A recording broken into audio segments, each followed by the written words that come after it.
안녕하세요. 저희 개정세법 강의 시작하겠습니다. 우선 이제 요 말씀 먼저 드릴 텐데요. 이게 법이 있고 시행령이 있어요. 그리고 시행 규칙이라는 게 있어요. 근데 이제 회계사 시험 보시는 분들은 요 점을 좀 아셨으면 좋겠는데요. 2023년 2월 26일 날 시험을 본다고 알고 있는데요.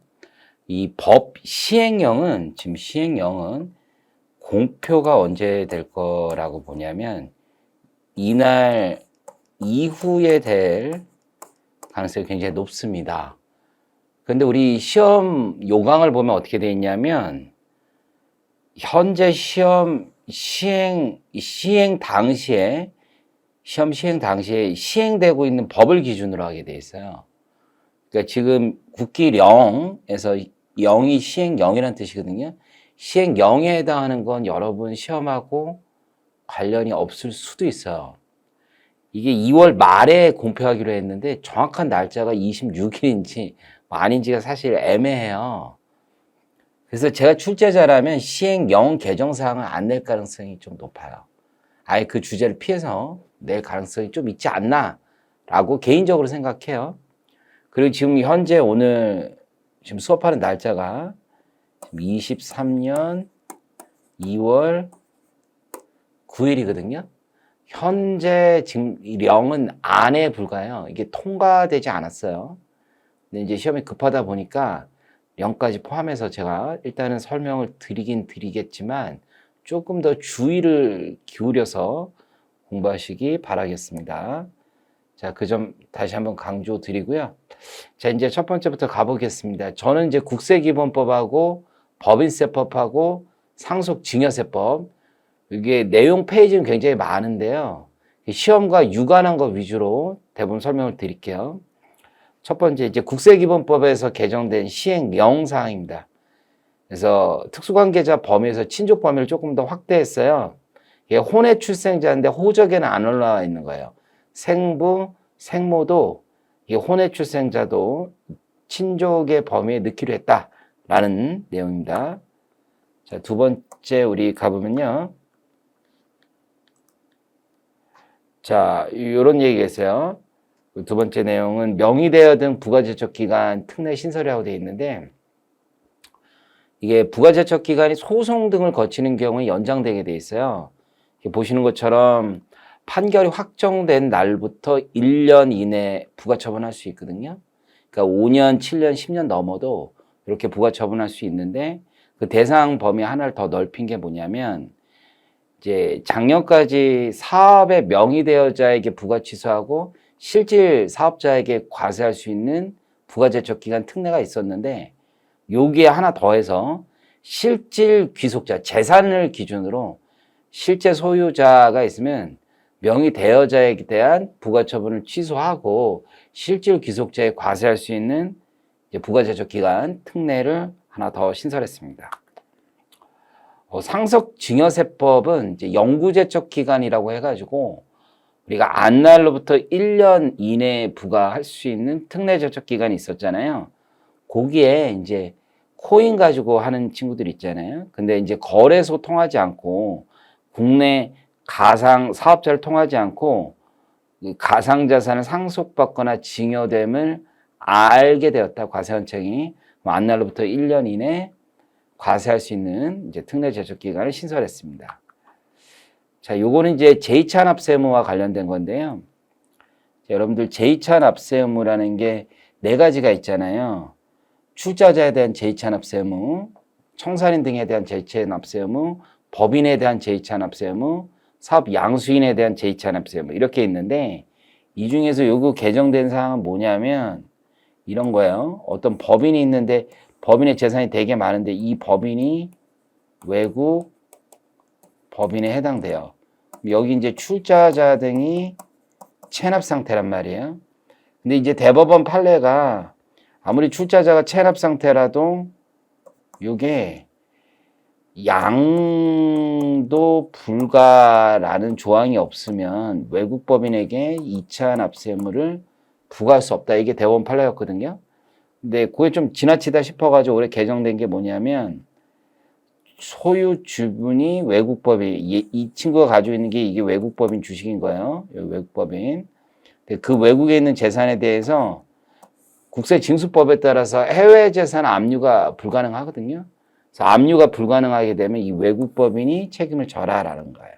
사실은 이게 페이퍼 컴퍼니라서 외국법인이 가지고 있는 자산 있잖아요. 이 자산들이 대부분은 국외에 있는 것보다는 국내에 많아요. 그래서 이 자산에 대해서 이제 압류하려고 이런 규정을 신설했습니다. 그러니까 그 내용이 신설된 내용이니까 잘 기억을 하시고요. 자, 다음 가보겠습니다. 이거 좀 어려운 얘기인데 이게 전세 왕들 있잖아요. 그거 때문에 문제가 많아가지고 이 규정도 좀 신설한 건데 원래 이제 국세 우선의 원칙이라는 게 있잖아요. 법정기일이 차이나백에 대한 법정기일이 어떤 확정일자하고 비교했을 때 법정기일이 우리 저당권 혹은 확정일자 이런 것보다 앞서면 국세가 앞서잖아요. 근데 이런 상황이 있는 거예요. 갑이인데 을에게 양도를 했어요. 그러면 이 양수인인데 이 사람들이 체납자가 또 있거든요. 그러면 갑에 대해서 우선권을 행사할 수 있었던 병이 있다 라고 하면 요 체납자의 법정기일이 이 병보다 앞설 수 있지만 병이 우선한다는 얘기예요. 그래서 요 내용이 대법원 판례에 있었던 건데 국세 우선의 원칙은 종전 소유자 권리에는 미적용한다라고 돼 있죠. 그러니까 이 갑에 대해서 우선권을 가지고 있었던 병의 채권은 국세 우선의 원칙이 적용되지 않는다는 거예요. 을이 체납자일 때 을에 대한 법정기일이 이게 이제 을에 대한 법정기일이고 이게 갑에 대해서 병이 저당권을 설정하고 있었다라고 하면 설령 병이 더 느리다, 이 법정기일보다 느리다 하더라도 이 을은 양수한 이후의 자이기 때문에 병이 우선한다라는 얘기예요. 이 예외는 좀 어려운 건데 이게 그래도 만약에 병하고 갑 사이에 있을 때 병이 갑보다 뒤졌다면 더 뒤에 있었다면 그건 적용하지 않겠다는 거예요. 그래서 권리보다 앞서는 국세 체납이 있었던 경우에는 그 금액 한도 내에서 하겠다라는 얘기고 당해세 적용 예외는 좀 더 어려운 건데요. 요런 거예요. 이게 종합부동산세 같은 당해세 같은 경우가 있으면 확정일자보다 확정일자 임차인 그리고 종부세에 대한 게 있었다. 상속세, 증여세도 마찬가지고. 근데 이 친구들은 여기 만약에 저당권이 있잖아요. 그럼 저당권보다 종부세가 앞선단 말이에요. 그럼 여기로 와요. 그럼 확정일자보다 법정기일이 늦잖아요. 늦은 당해세 배분 한도만큼은 여기 앞에 가서 요 친구보다 앞설 거 아니에요? 그럼 요거에 배분해줘라 라는 얘기예요. 조금 어렵습니다. 제가 파이널 강의나 뭐 이런 데서 좀 설명을 개정세법 강의에서도 국세기본법 강의에서도 좀 더 자세히 설명을 드렸던 내용이에요. 이것도 이제 잘 기억을 해주시고요. 자, 다음은 이제 뭐냐면 요 디테일한 내용이 방금 전에 설명드렸던 거 6번은 이제 중요한 거고 원래 경정청구는 자기가 신고서를 낸 사람이 경정청구할 수 있어요. 근데 이제 종합부동산세는 신고할 수도 있지만 대개는 부가 고지받는단 말이에요. 그럼 부가 고지를 받았을 때 경정청구를 못하게 돼 있어요. 재산세도 현재 그런데 좀 지나치다 해서 부가 고지 받은 사람도 스스로 과세관청에 이거 고쳐주세요라고 경정청구를 할 수 있도록 이번에 법에서 개정하게 되었습니다. 자, 7번째는 요 얘기인데 후발적 경정청구죠. 통상의 경정청구 기간에 관계없이 후발적 사유가 발생하면 안날로부터 3개월 이내 경정청구를 할 수 있잖아요. 이제 그 내용과 관련해서 좀 개정된 내용인데 종전에는 다른 과세기간에 세액이 과대 납부됐다라고 하면 경정 청구할 수 있었어요.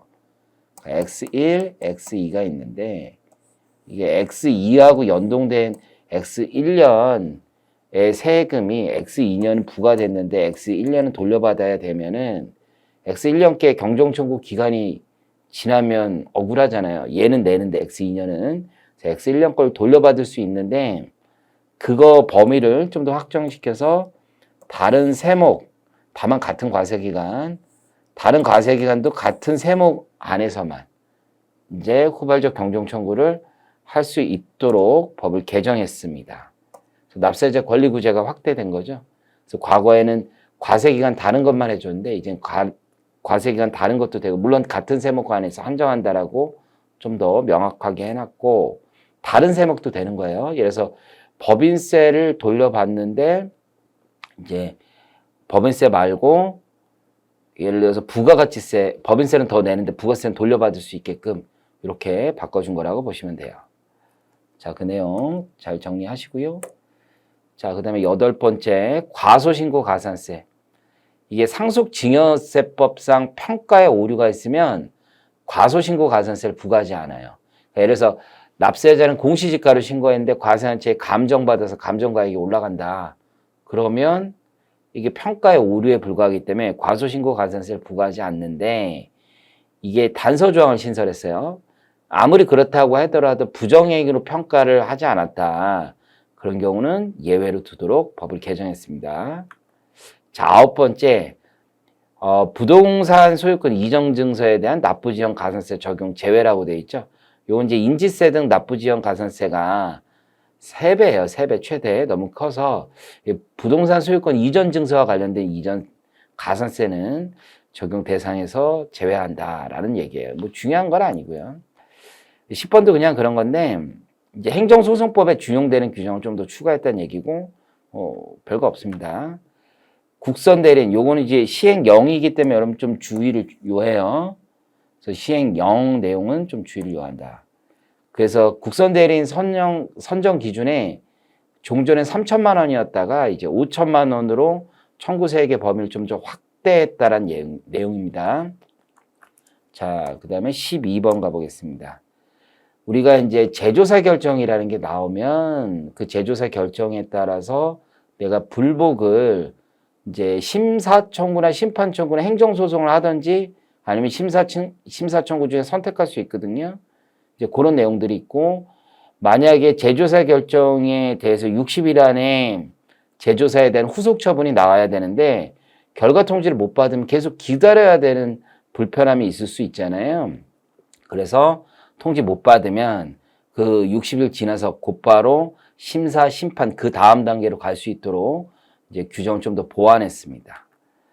자, 우리가 재결청, 조세심판원 같은 데서 이제 결정을 내고 야, 다시 해봐라고 재조사 결정을 내리는데 재조사 결정에 따라서 처분청이 다시 후속 처분을 하는데 원처분, 후속 처분 할 필요 없는 원처분을 유지할 수 있는 예외 사유들이 있는데 그 예외 사유를 좀 더 확장했어요.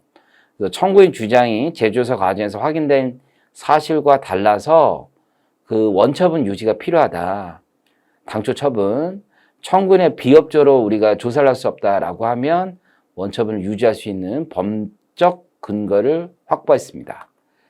자, 14번 내용도 그거에 연관되는 거고 국세심사위원회라는 게 있어요. 민간위원수 확대. 자, 그 다음에 요거는 조세심판관들이 제척이라는 제도가 있어요. 거기에 참여할 수 없는 거예요. 보통 비상위원들이 있는데 그 비상위원 중에서 과거 이제 대형 회계법인 같은 데 있었던 분, 법무법인에 있었던 분들이 나온 지는 한참 됐어요. 한 7, 8년, 뭐 10년도 넘었는데 옛날에 그 회사에 다녔다는 이유 하나로 특히 이제 뭐 예를 들어서 뭐 3.1회계법인이 A라는 회사를 대리하고 있는데 그럼 나는 비상위원으로 못 들어가는 거예요. 그래서 법을 개정해서 청구일 기준 최근 5년 내에 사용인으로 한정하기로 법을 바꿨습니다.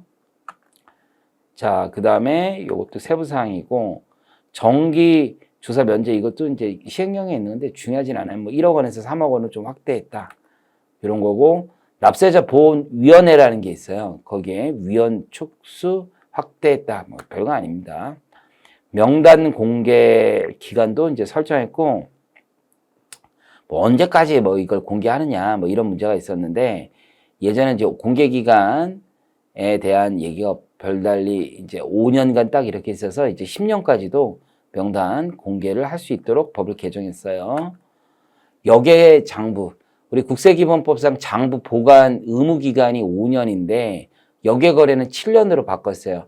왜냐하면 역외 거래 과소 신고하는 경우에도 7년 동안 부가 제척 기간이 있기 때문에 장부 보관 의무도 그와 함께 7년으로 바꿨어요.